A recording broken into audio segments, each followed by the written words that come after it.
नमस्कार दोस्तों, India news के डिजिटल प्लेटफॉर्म पर आपका स्वागत है। मैं अभिषेक सिंह। आगरा धर्मांतरण मामले के तार पाकिस्तान से जुड़े हुए हैं। जी हां, यह बड़ा खुलासा जांच में हुआ है। आगरा में दो बहनों के लापता होने के बाद जब उनकी गुमशुदगी की रिपोर्ट दर्ज कराई गई और फिर उन्हें तलाश किया गया, तो आगरा पुलिस के सामने जो चौंकाने वाली बातें आई, उसके बाद इस धर्मांतरण गैंग की पोल खुली। 6 अलग अलग राज्यों की पुलिस, यूपी पुलिस के साथ काम करती रही। 10 लोगों की गिरफ्तारी हुई और पता चला कि कैसे आतंकवाद के रास्ते पर इन मासूम बच्चियों को धर्मांतरण के बाद भेजा जा रहा था। बाकायदा आईएसआईएस के सिग्नेचर मॉड्यूल पर एक स्क्वाड तैयार की जा रही थी, जो फिदाइन स्क्वाड थी महिलाओं की। वहीं अब इसमें एक और बड़ा खुलासा हुआ है। जांच में पता चला है कि इसके तार पाकिस्तान से जुड़े हुए हैं। असल में ऑनलाइन लूडो गेम के जरिए पहले हिंदू और मासूम बच्चियों को लव जिहाद का शिकार बनाया जाता था और फिर उन्हें धर्मांतरण की इस आग में झोंक कर, ब्रेन वॉश कर आतंक की राह पर चलाया जाता था। यह बड़ा खुलासा आगरा धर्मांतरण केस में हुआ है जांच के दौरान, और इसके तार सीधे पाकिस्तान से जुड़े हुए हैं। पाकिस्तान में बैठे 2 इन्फ्लुएंसर्स ना सिर्फ इन लड़कियों से बातचीत कर रहे थे, बल्कि इनके ब्रेन वॉश करने में एक अहम भूमिका निभा रहे थे। इतना ही नहीं, पाकिस्तान में बैठे अदीब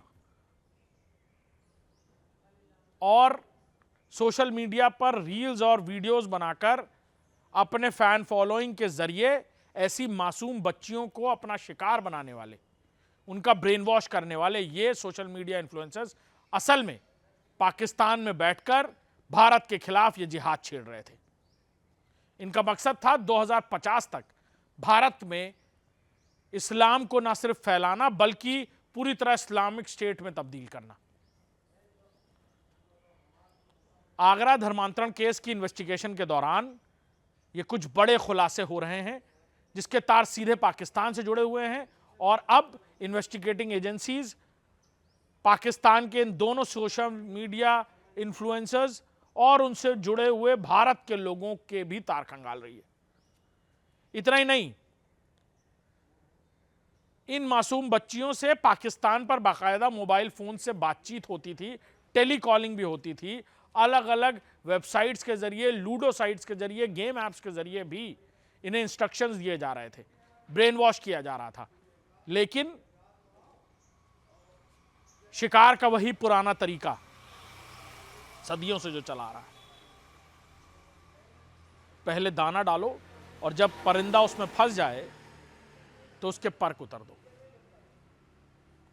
ऐसा ही कुछ हो रहा था इन मासूम बच्चियों के साथ। पहले इन गेमिंग एप्स की आदत डलवाई जा रही थी, फिर इन गेमिंग एप्स के जरिए चैट हो रहा था। चैट में इन्हें सोशो इकोनॉमिकली बड़े बड़े सपने दिखाए जा रहे थे। धर्मांतरण की राह पर चलने के लिए पहले इन्हें लव जिहाद यानी प्रेम के जाल में फंसाकर धर्मांतरण की आग में झोंका गया और फिर यह बताया गया कि आतंकवाद ही रास्ता है। आगरा धर्मांतरण केस में और भी कई बड़े खुलासे आने वाले दिनों में हो सकते हैं, क्योंकि तार अब पाकिस्तान से जा जुड़े हैं और अब देश की बाकी एजेंसीज भी इस पूरे मामले में इन्वेस्टिगेशन तेज कर चुकी है। नमस्कार।